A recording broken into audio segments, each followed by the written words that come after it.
Hi, I'm DV LeBron with the Ellis Talker Show. Today I have a very special guest. I have Mr. Ed Gardner on, who's running for Midlothian City Council Place 5. How are you doing, sir?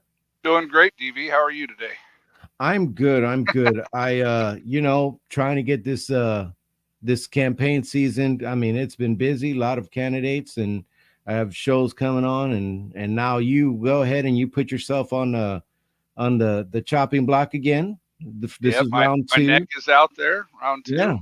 So Yep. there's a lot of new people here, even since when you ran. So I want you to go ahead and kind of introduce yourselves to the voters of Midlothian. Well, I welcome everybody who just came to our beautiful city. It's a wonderful place. We came here about 18 years ago. Uh, my wife and I looking for a place to settle, and we stumbled upon Midlothian and absolutely fell in love. At the time, I was working for corporate America. Spent almost 20 years in IT security. We ended up finding a wonderful home out in the wilderness of Midlothian, out in, out in the backwaters of Skinner Road, which is where we're still today. We've had two beautiful daughters, which are now in junior high and high school here, and we've really made this place our forever home. So, uh, you know, I've got a long background in IT security, in business, corporate. uh, Spent a lot of time traveling the world, sitting in boardrooms, working with governments, large entities. I had a team of close to 500 employees in my last go round. I finally retired from all that and I started my own business in Midlothian, which I currently do to this day. And I just really enjoy it here. I've finally gotten my business to the point where I feel like I have the time to be able to run for office and give back to my community. So that's why I'm running and why I'm here. So I don't know. And I tell every candidate this: thank you for wanting to serve your community. And it isn't the first time you serve your community, because you like me are a fellow Navy vet, and thank you for your service there. I But appreciate that. Yeah. wanting to serve your community, that is a big thing, and put yourself up, to be ridiculed, questioned, and everything that happens to our local leaders. They have to go through the grinder. So Every why did you want to do this again? well, I mean, for the same reason I wanted to do it last time. I'm compelled to serve. I've always been that way. That's you brought up my Navy service. That's why I joined the Navy. Why I served as a police officer back in Oregon years ago before I ended up going to college. Um, you know, I've just always had that service mentality. It's something I've always wanted to do. I want to be part of it. A big part of running for this office and why I'm doing it now is that there's a lot of decisions being made right now that are going to impact Midlothian for many years to come. I mean, we're looking at right now, the decisions that were made 5, 10 years ago. Those are all these new housing developments that are being built. Those are the new infrastructure that's being put in. All those decisions were made a long time ago. We're getting into a spot where the decisions that are made in probably the next 5 or 10 years are going to decide what's built out with the rest of Midlothian, and it's really important. So because of that, I feel like it's extremely important that somebody's in there that has got the needs of the people in mind. Somebody who's going to be there to represent, the just average citizens like myself, Yeah. rather than somebody who's in there to either one find opportunities for themselves or to run for another office. I mean, there's a lot of reasons why people will run for city government. I'm doing it just because I care about my city. That's it. Right. Right. And that's admirable. Now, um, as you were mentioning, there's a lot of stuff coming down the pipe. So I wanted to know, before we get into the issues, I wanted to know, what is the proper role of the city council in the lives of the people of Midlothian. I mean, the main reason for a city council is to have elected representatives that are there uh, to make sure that the government is operating in the behalf on the best behalf of the citizens, and that the taxes that are collected are being spent for the citizens, that are going towards the infrastructure needs. They're going towards, uh, you know, going towards programs and projects that are there to make the lives better for the people that live here. And so, city council, that's primarily what they do. They sit and they do decide ordinances that will affect whether or not you could walk your dog on the sidewalk on a Tuesday. I mean, those kind of silly ordinances. But the main thing that they do is they decide how the city is going to be built out, and how it's going to move going forward. They decide what's important for the city to spend money on, and what it's not. So those are the decisions that need to be.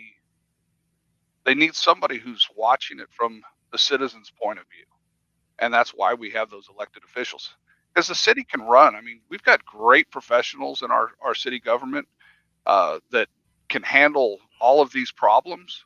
But the thing is whenever you have a system that's designed to govern itself, you end up having decisions made in a bubble. So by having elected officials, you're picking people out of the community that are surrounded by their neighbors, that are going to basketball games, that they're part of the community. Their kids are in all the sports. They're at the going to the community parks, and they know what's going on in their town. They're part of the town. They're not just an employee who goes to work and punches the clock.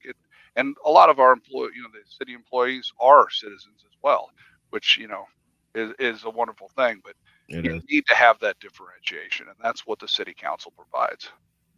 And that it does. So, the one of the things that you briefly touched on was the decisions that were made prior, and there are there's a lot of growth. It's 190%, I think it was, since 2010. It's some, and forgive me if the number's a little bit off, but I was And it's reading, growing daily.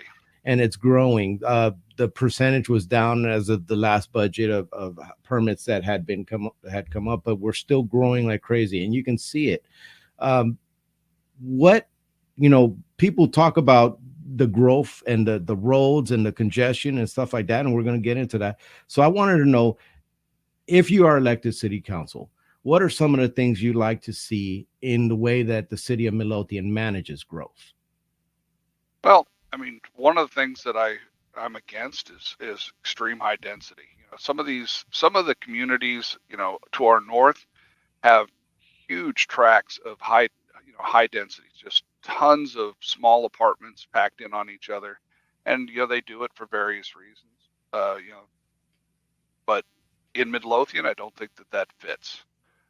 What I want to see is I want to see us build out towards our comprehensive plan that has been in place for many years in Midlothian. I want to see us, build a strong, healthy economic downtown, that feeds and takes care of all the residents that are there. I want to make sure that we're focusing on building out our current infrastructure before we go out and add, additional residents and bring in more rooftops. I want to see that the maintenance is maintained, and I just want to make sure that the city is going in the right direction. I guess. I mean, that's the easiest way to say it, but pretty simplistic. But Well, I mean, there's concerns on how it grows.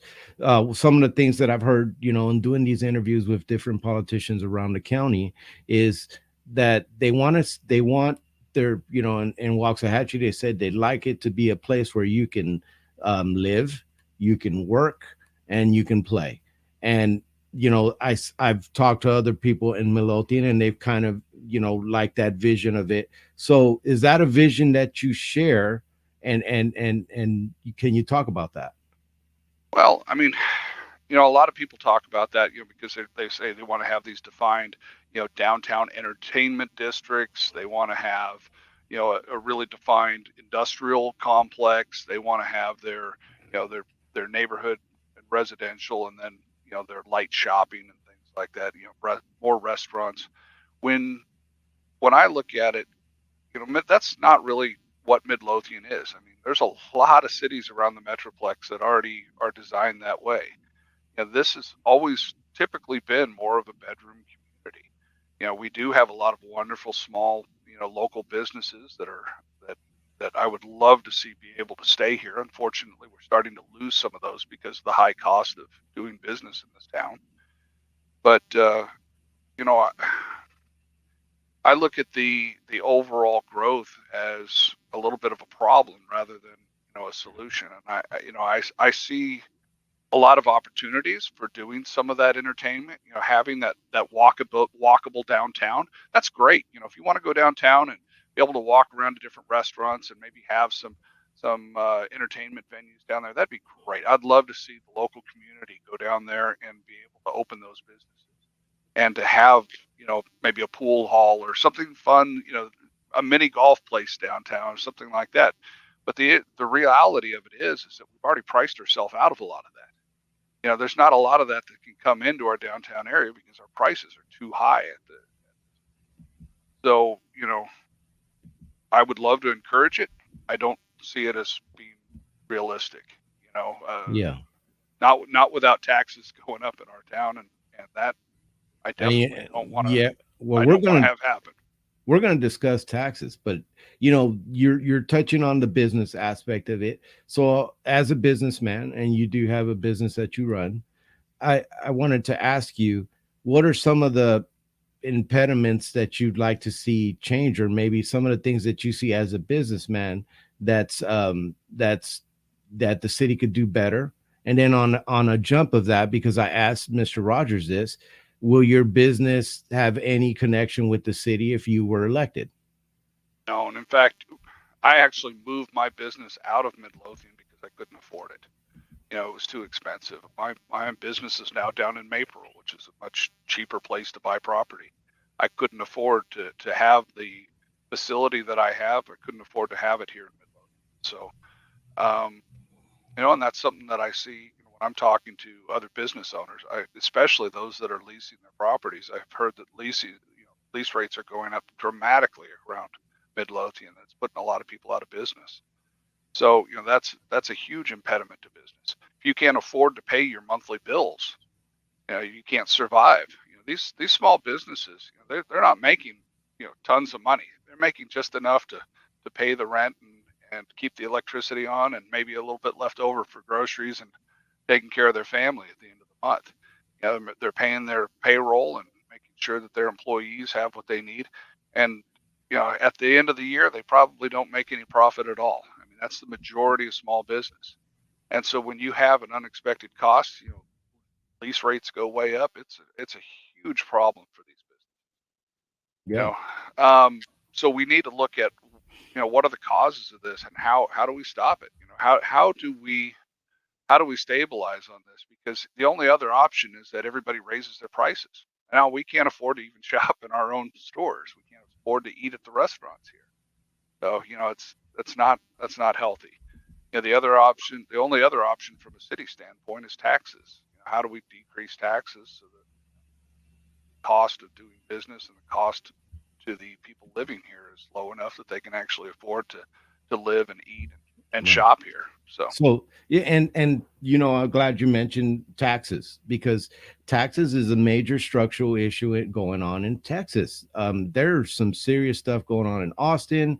There's a lot of people are being taxed to death, and I understand that. Well, that may be a little bit of hyperbole, but people say they're being taxed out of their homes. So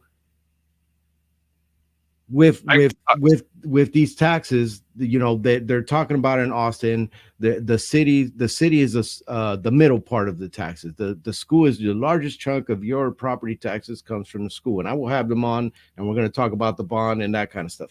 But the city does play a role in the taxes of the citizens of Midlothian.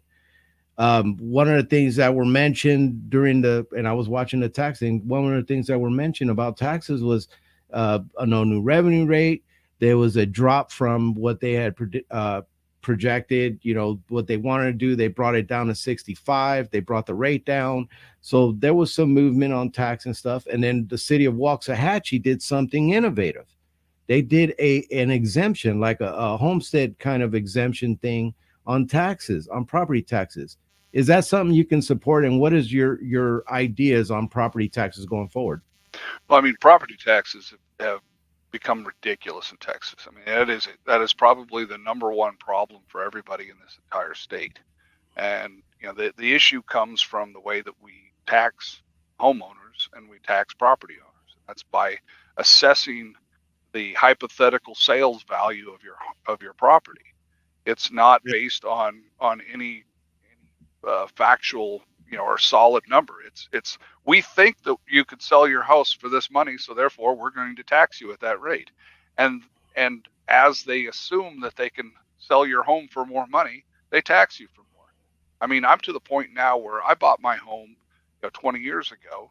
I'm still paying the same mortgage that I started paying back then, a 30-year fixed mortgage. And now the percentage of my monthly bills is that I'm paying more in taxes than I do on my mortgage. I'm paying more for my property tax than I pay for my home. And so, that's an enormous problem. The real way to fix it is we've got to get the assessment issue fixed. Now, from a city standpoint, what can we do? I mean, we still have to have revenue coming in order to be able to operate the city. But there are ways of doing it. The no new revenues and an idea that I think is valid, because as you well, I did actually, I'm going to take that back. I don't think no new revenue. I think that no increase in taxes is a valid way of doing that. By doing that, by basically doing an inverse uh, relationship between the rate and the assessed value, you can keep people from having their actual taxable dollars increase. Now, that doesn't say no new revenue for the city, because the city's still going to be growing. We're still going to have more rooftops. As we have more rooftops, there's going to be more revenue for the city, because there's going to be more houses, more people paying that percentage. But what it's going to do is the people that are already here, as your taxable rates go up, we can decrease the revenue percentage that we're taking from them, so that it balances out, so that you're not being taxed out of your homes. And it's ridiculous that I pay a property tax that's higher than what I'm paying the bank to live in my home. And it's unacceptable. Something And has to be done. that is a tough thing, a tough pill to swallow when your taxes are higher than your mortgage. That's a tough one.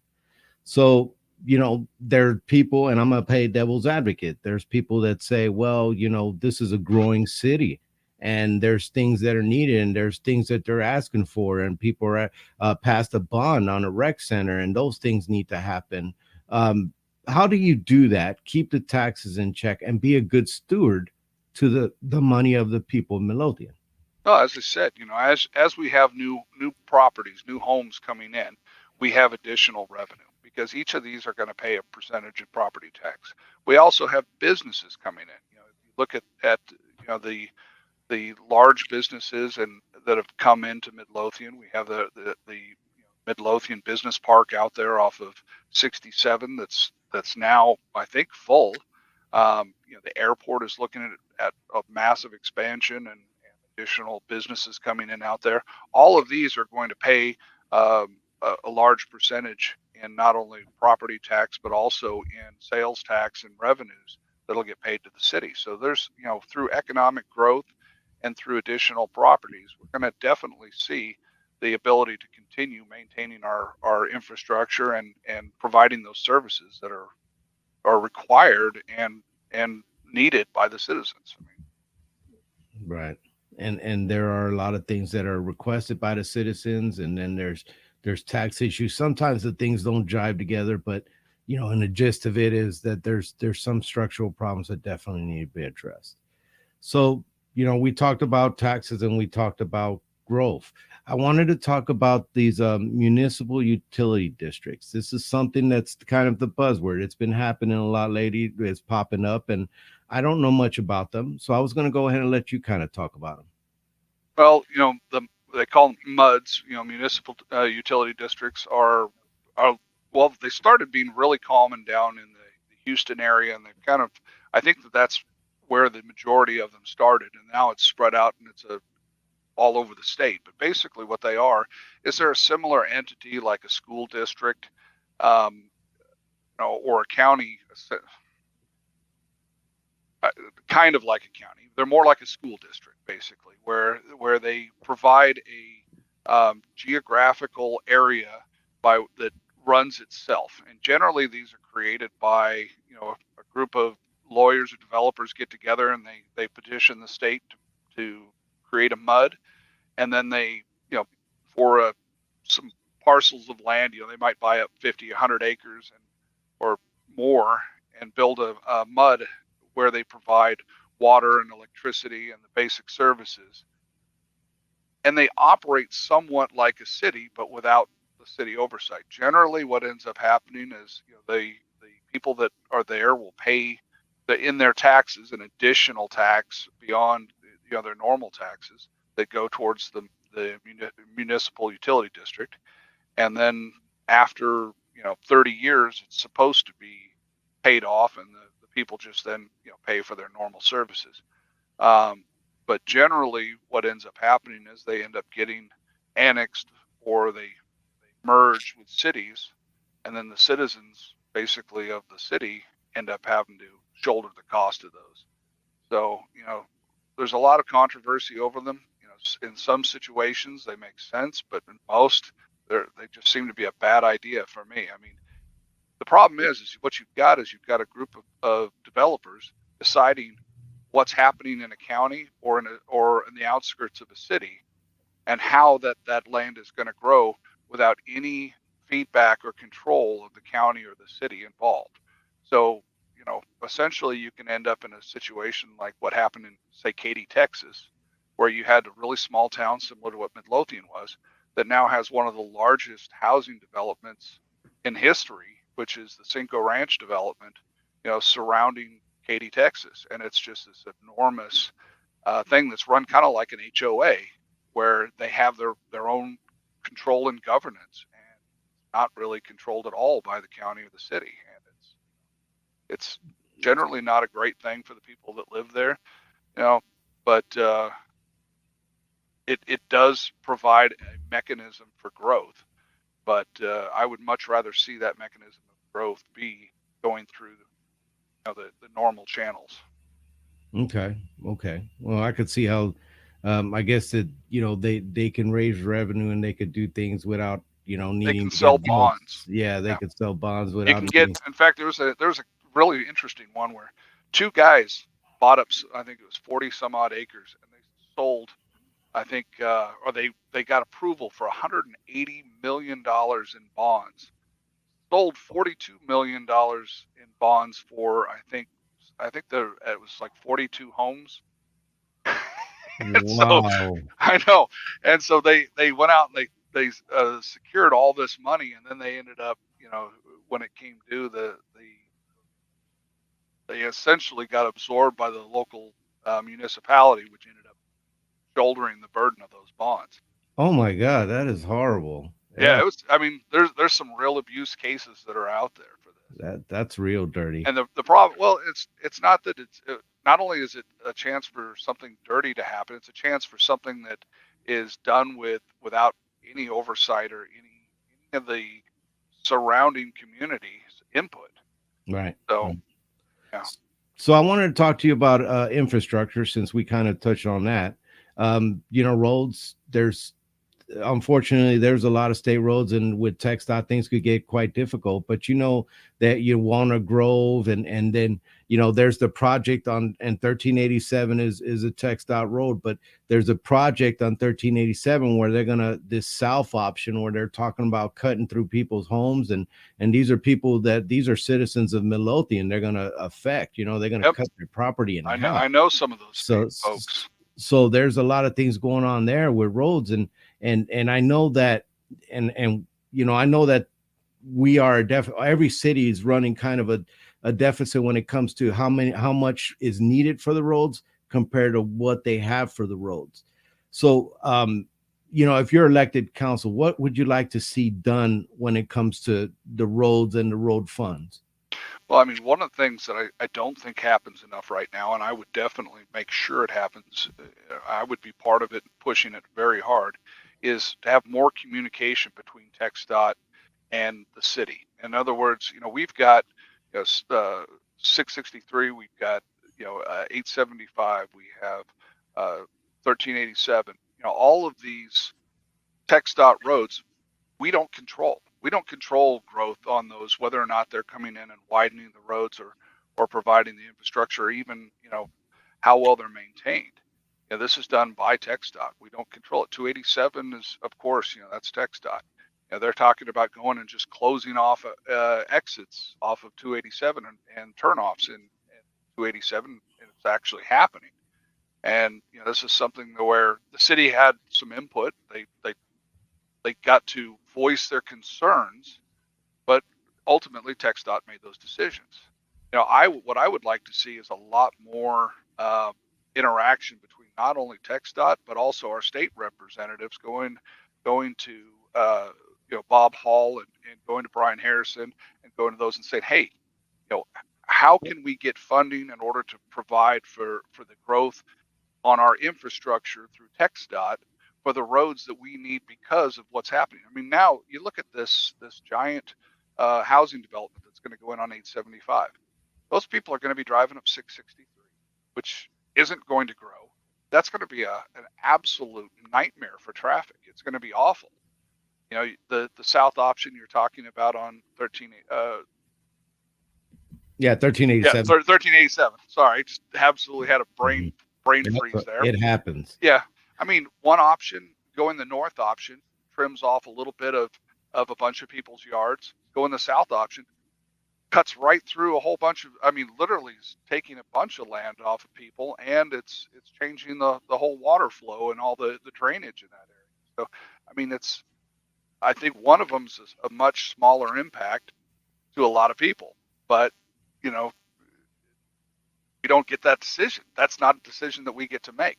So we need to have stronger interconnection with TxDOT. We need to be working with them on at least a weekly basis, if not a daily basis, to make sure that the planning that that is going on with the city in terms of our growth is in sync with what they're doing on these roads that we don't have control over. Yeah. And it is a definitely fighting with the state can be interesting, but we do have these representatives that represent us up in Austin, and That's what they're there for. we can talk to them. Definitely can talk to them. So yeah, unfortunately, I'm running out of time, but I wanted to ask you about, the cities are going through our little, or Midlothian is going through the same little problems that a lot of other cities are going through with fentanyl starting to show up with these different drugs. And talking with Chief Smith, when I talked to Chief Smith, there was some upgrades that he needed on the budget last year, and there's probably going to be some stuff he needs to and they have the new police center being built, and they have a lot of good stuff coming, but they're going to need support. What is your stance on supporting the Midlothian PD? Well, I mean, the police department, fire department are the two most important services that the city offers, period. On top of that, when you look at what they do and what they provide, just the basic safety and security for our community. Law enforcement is the most important. Fire is, when you have a fire, there's nothing more important. When you have an accident, they're there. But on a daily basis, the police department is there for us, and we absolutely have to have them. We have to have not only their response but their presence in our community to keep out that influence and those drugs that we're talking about. Fentanyl is a huge problem. I don't want to see a major drug epidemic in our community. I know that there are problems with drugs right now in our community. I hear about it, even in our schools, we're having problems with drugs. I hear about it from my own kids. And so it's a problem. We definitely have an issue. I would, I'm, I don't know how much more I can say I support the police department because, Yeah. I absolutely will make sure that they have what they need to do their jobs and they'll have what it takes to bring in the best people and to have the training that they need in order to provide that service to the community. Well, this is the time of the show where you get to talk to the people of Midlothian directly. I'm going to get out of the way and let you talk to them and why they should vote for you.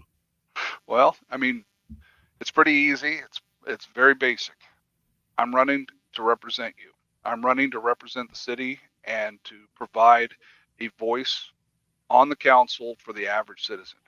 I'm going to be there as a representative who listens to everyone in the town and takes that and uses it for their benefit. I mean, I don't have any skin in the game in this other than the fact that I live here too. I'm doing this because I want to represent the interest of my neighbors, friends, the people I meet on the street every day. I want to see Midlothian become a place where we all actually become. What I don't want to see it become is a place where we can't keep it the way it is right now, which is this wonderful, welcoming community. I want to make sure that nothing changes in the sense that we end up having a community that we don't love. Right now everybody's flocking here because it's such a great place. Let's keep it that way. That's what I'm going to be doing, is working every day to ensure that happens and to provide uh, that sense of I guess overwatch for the issues and the problems that are facing you and your families. So I guess if I could say one thing, it's I need you to show up to the polls. I need you to come out and vote. I mean, I ran last time. It was close, but the worst thing about it was we had an incredibly low turnout in Midlothian. We're talking about a couple thousand people out of 40,000 people. We need more people to show up to the polls. We need more people to get involved. We need people to take the time out of their day and have their voices heard. I'm listening. Call me if you have anything that you want me to address. Call me. My numbers are on my literature. My email's out there. I'm available, and I want to represent you.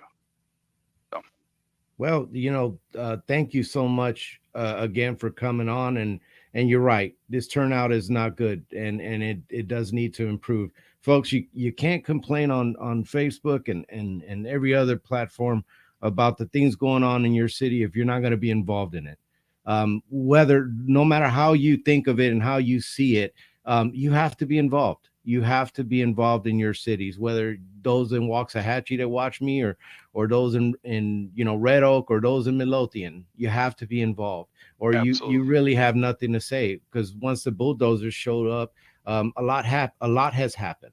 So, guys, I wanted to tell you before I let you go, and if you could hold on till after the show, Mr. Gardner, I'll talk to you in a minute. Guys, I just want to let you know Facebook is making it really hard for me, and I hate to complain about that, but they're making it really tough. So it's getting to the point where if I want you guys to even see me at all, I have to pay for it. I mean, even though you follow me, it's pretty much I have to pay for it, and that's unsustainable, because this is something I do because I love my community, and it's not something I make money on. I spend money on this.